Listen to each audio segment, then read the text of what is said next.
गुरुदेव चरण स्पर्श। जी गुरुदेव कानपुर से हूँ।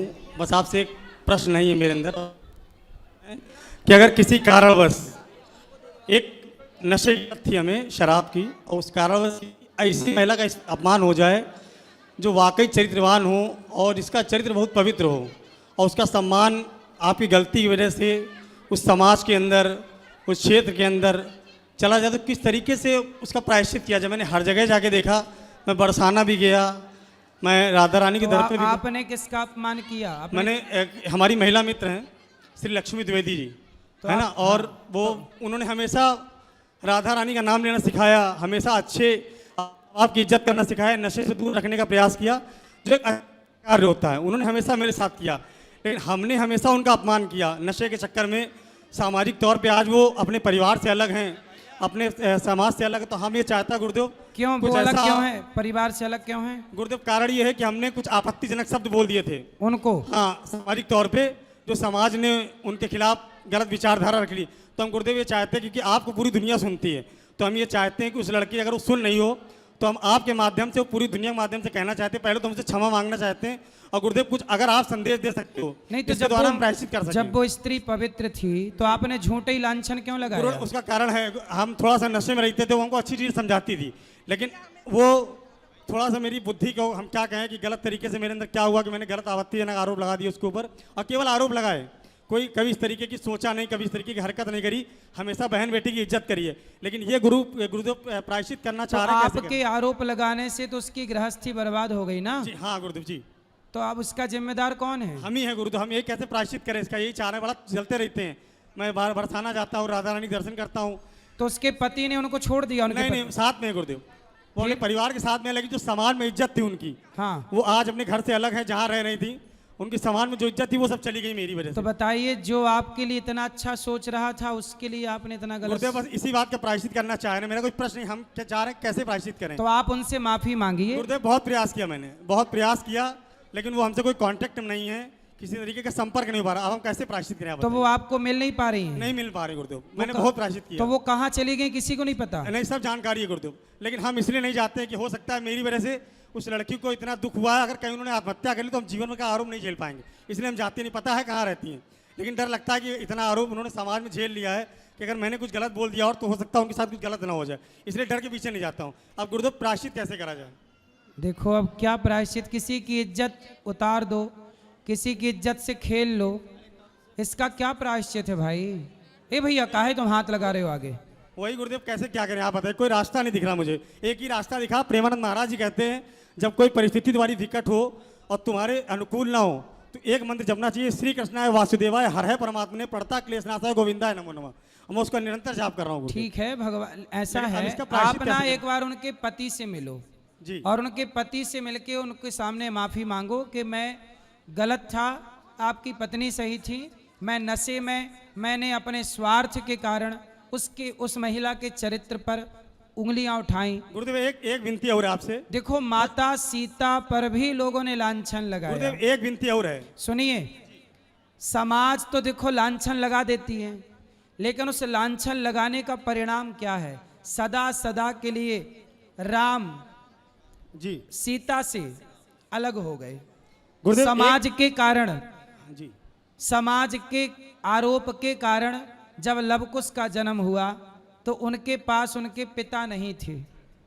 एक बेटा जब जन्म लेता है तो उसके पास उसके पिता का होना कितना जरूरी होता है, लेकिन सीता माँ के बेटे प्रकट हुए लवकुश, तब राम नहीं थे। किसके कारण? समाज के आरोप के कारण। मतलब एक विनती आपसे केवल इतनी है, अगर आप अपने मंच के माध्यम से, क्योंकि आपके मंच को पूरा दुनिया सुनती हो, मेरा कानपुर तो भविष्य अच्छे से सुनता है आपको, मेरी दादी सुनती है, मेरी माँ सुनती है, मेरा परिवार सुनता है और उनके लड़की के परिवार वाले सुनते हैं। एक केवल आपसे आग्रह है और बड़ी आस लेके आया हूँ, अगर आप एक बार कह दोगे गुरुदेव, क्या कहना है बताओ? गुरुदेव केवल इतना बोल दीजिए कि हमसे अपराध हो गया, मैं प्रायश्चित करना चाहता हूँ, बस मुझसे अपराध हो गया इस बात। चलिए, आप भगवान का नाम जपिए और आप गिरिराज जी की परिक्रमा लगाइए। यदि आप प्रायश्चित करना चाहते हैं तो गिरिराज जी की आप 11 परिक्रमा लगाइएगा, ठीक है? और हर परिक्रमा में आप श्री कृष्ण गोविंद हरे मुरारी हे नाथ नारायण वासुदेव केवल ये कीर्तन करते हुए। धन्यवाद गुरु जी। और बाकी भगवान करें कि वो लड़की जिनके लिए आपने लांछन लगाया वो शायद मेरी बात सुने। तो समाज को मैं ये बात कहना चाहता हूं कि किसी के कहने से किसी का चरित्र बिगड़ नहीं जाता। कोई कितना भी आरोप लगाए, लेकिन आरोप बिना सिद्ध हुए आप किसी पर लांछन ना लगाइए।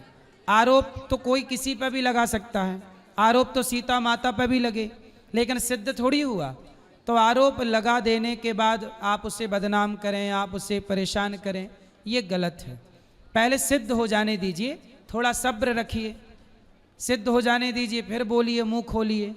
लोगों को ना मुंह खोलना है, बोलना है, कुछ भी बोलना है।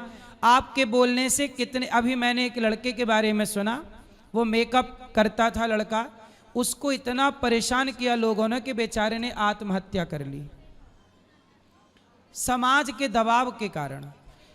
एक पिता अपनी बेटी की कमाई खाता है, समाज ने ऐसा बोला तो उस बाप ने अपनी बेटी को गोली मार दी। लोगों ने तो बोल के अपना घर में जाके खा पी के सो गए, लेकिन जिसके लिए आप बोल रहे हैं उस पर क्या गुजर रही होगी, क्या वो सो पा रहा होगा, क्या वो खा पा रहा होगा। ये आप इसलिए कहते हैं बोलने के पहले सोचा करो कि किसको क्या बोलते हो, क्यों बोलना है, क्यों किसी के चरित्र पर उंगली उठानी है और लांछन लगाना है। अपना अपना चरित्र सुधारो, किसी पर आरोप ना लगाओ। जी गुरुजी राधे राधे। जी गुरुजी राधे राधे। राधे राधे। हम मम्मी पापा पहली बार आए यहाँ, मम्मी पापा आए हैं, हमारी दीदी आई हैं और मम्मी ऊपर हैं। बहुत देर से दर्शन हो पाए आपके। खुश रहिए। और आपके हम ये सेवा देखते हैं, बहुत अच्छी लगती है हमारे लिए। लो आप। Hello hello. हमारे लड़का की शादी नहीं हो रही गुरुजी, उसको उपाय बताओ कछु। कितो बड़ो तुम्हारा लड़का? हमारे लड़का, हमारे बच्चा की शादी नहीं हो रही, अरे उनको उपाय बता दो कछु। कितनो बड़ो है तुम्हारा लड़का? जो ही लड़का आए का? पवन कुमार है नाम। काहे कितने साल के हो गए तुम? 45 के हो गए। अब काहे करना शादी? अब तो भगवान भजन बढ़िया है। तो काहे नहीं हुई अभी तक? हुई नहीं? अभी नहीं, 4 भाई है, 3 की हो गई।